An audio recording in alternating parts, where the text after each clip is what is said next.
Richard Mollier, un profesor alemán, desarrolló el primer diagrama psicométrico.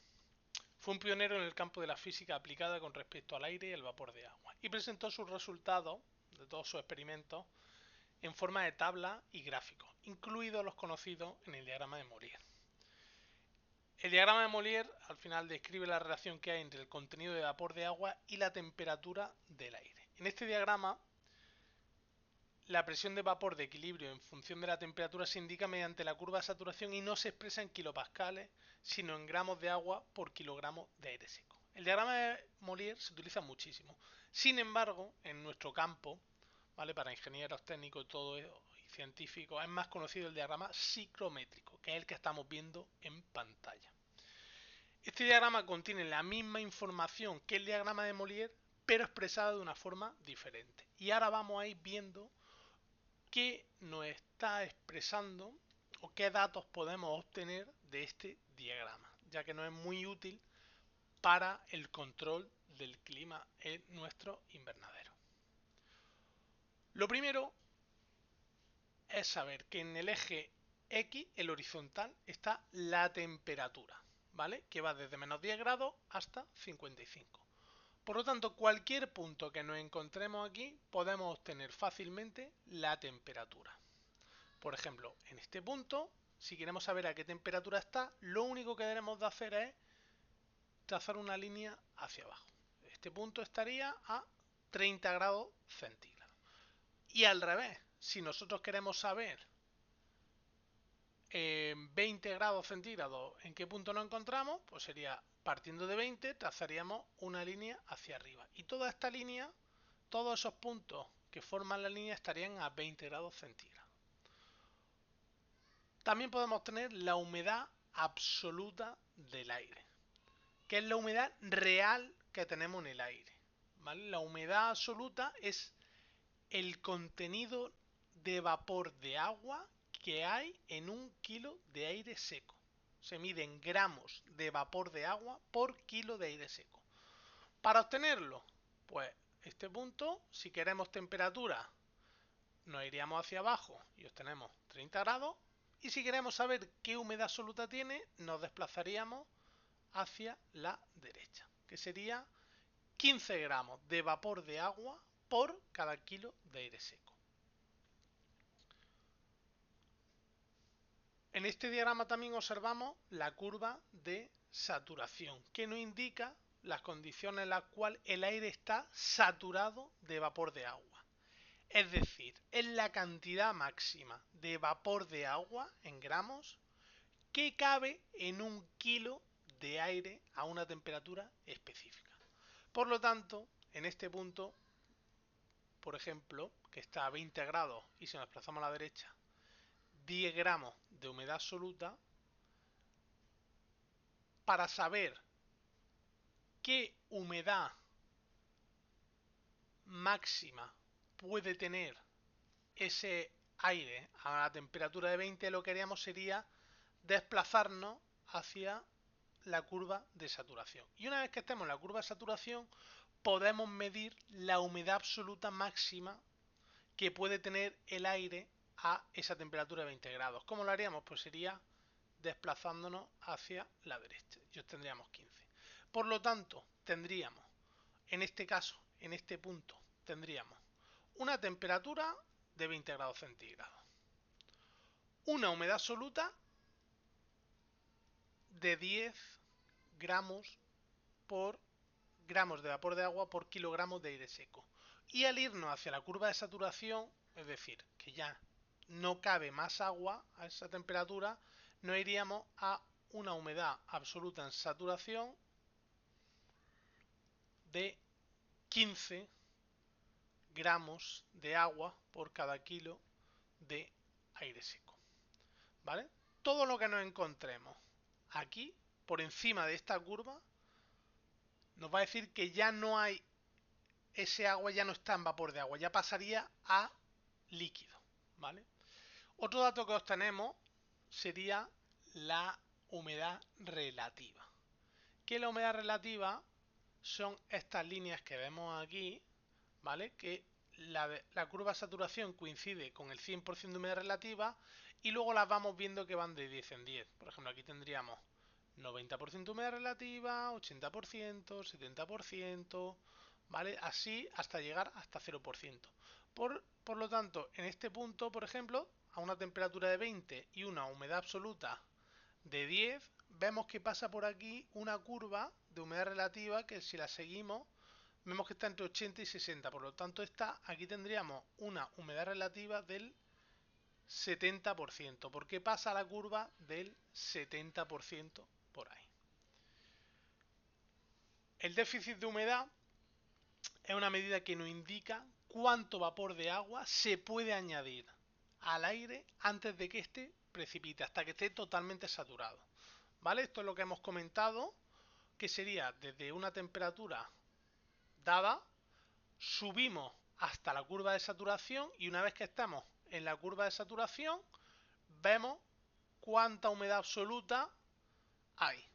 Entonces el déficit hídrico sería la humedad absoluta en saturación menos la humedad absoluta real o medida, ¿no? En este caso tendríamos un déficit hídrico de 15 menos, aquí nos desplazaremos a la derecha, tendríamos 10 menos 10. Tendríamos un déficit de humedad de 5 gramos por kilo de aire. Es decir, que le caben 5 gramos de vapor de agua antes de que éste precipite, ¿vale? Antes de que supere la curva de saturación y ese agua que está en forma de vapor nos pase a líquida. La temperatura de rocío es la temperatura a la cual el aire debe ser enfriado a una presión constante para alcanzar la saturación. ¿Qué quiere decir esto?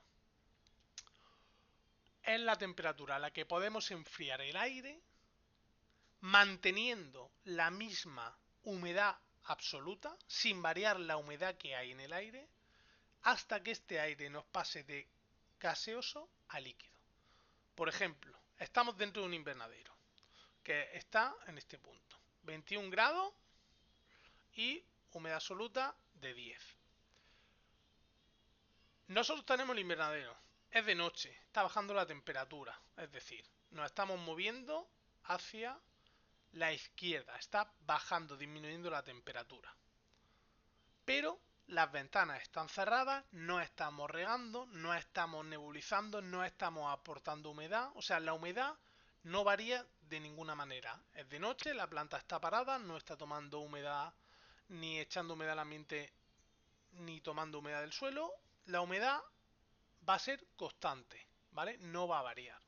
Entonces, ¿cuál sería la temperatura de rocío? Pues se va a estar enfriando, ¿vale? Nos vamos a estar desplazando a la izquierda en esta línea, que es la línea de 10 gramos de humedad, ¿vale? Vamos a estar moviéndonos en esta línea, teniendo una humedad absoluta constante que no varía, ¿vale? ¿Y hasta dónde nos vamos a estar moviendo? Pues nos vamos a estar moviendo hacia la izquierda, pues se está enfriando el invernadero sin variar la temperatura. ¿Hasta cuándo? Pues hasta que nos chocamos con la curva de saturación. ¿Por qué? Porque ya a partir de este punto, si nos vamos más hacia la izquierda, ¿vale? Si nos vamos más hacia acá, el vapor de agua pasaría a líquido. Por lo tanto, se produciría rocío en la planta. Tendríamos agua en la planta o en la cubierta del invernadero o en los postes del invernadero, ¿vale? Entonces, ¿a qué temperatura se produciría ese agua? ¿Dónde veríamos ese agua? Donde se cruza la humedad absoluta constante con la temperatura de rocío. Y para medir temperatura, sería, o sea, con la curva de saturación. Para medir a qué temperatura es, pues nos iríamos hacia abajo y la mediríamos, que en este caso pues sería 14. Entonces, si bajamos de 14 grados, tendríamos rocío en el invernadero, ¿vale? Se produciría el punto de rocío. Otro término es la temperatura del bulbo húmedo, que normalmente nosotros hasta ahora, desde un punto, hemos estado obteniendo diferentes cosas, Por ejemplo, desde este punto, si vamos hacia abajo, obtenemos temperatura. Si vamos hacia la derecha, obtenemos humedad absoluta. Si miramos estas curvas, obtenemos humedad relativa, que en este caso está entre 30 y 40, sí, pues sería una humedad relativa de 35%. Si nos vamos hacia arriba hasta saturación y luego humedad absoluta, con esta diferencia podemos obtener el déficit de humedad.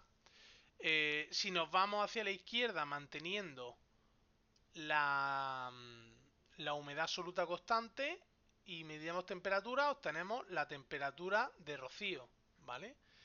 O sea, desde un punto podemos obtener muchísimas cosas, pero también desde dos datos que nosotros conozcamos podemos obtener el punto. Es decir, si nos da que tenemos una temperatura de 30 grados y una humedad absoluta de 10, pues temperatura de 30, toda esta línea está a temperatura de 30, humedad absoluta de 10, todo esto está a humedad absoluta de 10, donde se cruza sería nuestro punto de partida. Y ya a través de este punto podemos obtener todo lo que nos falta, ¿vale? Pues en las mediciones en el invernadero, normalmente lo que siempre se suele medir es la temperatura en seco, porque es muy fácil, es un termómetro, y la temperatura de bulbo húmedo, que la temperatura de bulbo húmedo se determina mediante el uso de un termómetro de bulbo húmedo, que es un termómetro que está envuelto en un paño mojado o que tiene una mecha que está empapada en agua. Entonces, la evaporización del agua, del paño o de la mecha absorbe el calor del bulbo húmedo del termómetro, haciendo que la temperatura registrada sea menor que la del bulbo seco. Entonces ahí vamos a tener dos temperaturas y con dos puntos siempre vamos a poder obtener nuestra cruz, nuestro punto de partida para obtener todo lo demás. ¿Vale? Entonces la temperatura del bulbo húmedo normalmente es la que se utiliza junto a la temperatura en seco. Pero, ¿para qué sirve realmente la temperatura del bulbo húmedo? Bueno, pues la temperatura del bulbo húmedo es aquella a la que nosotros podemos enfriar el aire a través de vaporización de agua. ¿Vale? O sea, es lo máximo que nosotros podemos enfriar el aire aportando más vapor al ambiente mediante vaporización. ¿Vale? Por lo tanto, nosotros, ¿qué estamos haciendo con el bulbo húmedo? Nos estamos desplazando hacia la izquierda porque estamos enfriando el aire y nos desplazamos hacia arriba también porque estamos aportando vapor de agua al ambiente. Estamos metiendo más vapor de agua. ¿Qué pasa cuando nos desplazamos hacia la izquierda y hacia arriba? Pues que nos sale que nos estamos desplazando hacia un vector, ¿no? Es un vector. Al final no vamos ni hacia arriba ni hacia la izquierda, vamos como entre los dos, ¿vale? Entonces, desde este punto, nosotros lo que estamos haciendo es enfriar, nos desplazamos a la izquierda y aportar vapor de agua, nos desplazamos hacia arriba. Entonces, seguiríamos perpendicular en las líneas azules, ¿vale? Unas paralelas a las líneas azules. ¿Hasta cuándo? Hasta la curva de saturación. En la curva de saturación ya nosotros no podemos meter más agua al ambiente, no podemos meter más vapor de agua porque ese vapor pasaría a líquido. Por lo tanto, hasta la curva de saturación. Y luego, como es temperatura, tenemos que medirla, la temperatura sabemos que se mide hacia abajo, pues una vez que estemos en la curva de saturación, nos vamos hacia abajo y medimos una temperatura de 17 grados centígrados. ¿Vale? Si estamos en el invernadero y queremos hacerlo al revés y tenemos un termómetro en seco que nos mide 30, pues iríamos 30 hacia arriba, todo esto está en 30 y tenemos también un termómetro con una mecha mojada en agua que nos está midiendo 25, por ejemplo, ¿vale? Pues para nosotros saber en qué 25 que sea toda esta línea de aquí.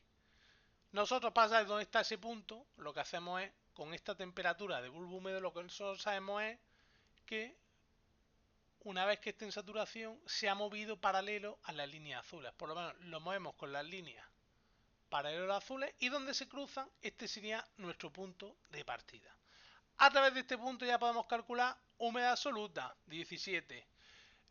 Humedad relativa, pues pasa entre las 60 y 70, 75.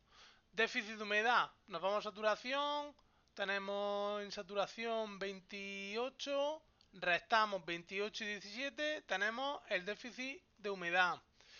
Temperatura de rocío, manteniendo la humedad absoluta constante y medimos temperatura. Pues se produciría el rocío a 23, ¿vale? Ya podríamos tener todos los demás datos. Y por último, tenemos la entalpía, que es el contenido de energía que tiene el aire, ¿vale? Que al final la entalpía tiene dos componentes, una es el calor sensible y otro el calor latente. El calor latente es la energía necesaria para evaporar el contenido de agua presente que hay en el aire, y el calor sensible es igual a la energía necesaria para calentar 1 kilo de aire desde 0 grados hasta la temperatura real. Por ejemplo, en este punto, ¿vale? Que lo tenemos 20 grados y 5 de humedad absoluta. Para saber qué entalpía tiene, lo que haremos sería desplazarnos paralelo a las líneas azules. Iríamos hacia aquí, hasta saturación, y aquí medimos entalpía, ¿vale? Que se mide en kilojulios por kilo de aire. Y tendríamos aquí una entalpía, pues a lo mejor la mitad sería aquí, que serían 30, esta está un poquito más encima, pues tendríamos 33 kilojulios por kilo de aire. En lo que vamos a ver en este curso no vamos a entrar en el tema de entalpía, ¿vale? Pero simplemente que sepáis que también es un dato que nosotros podemos obtener gracias a este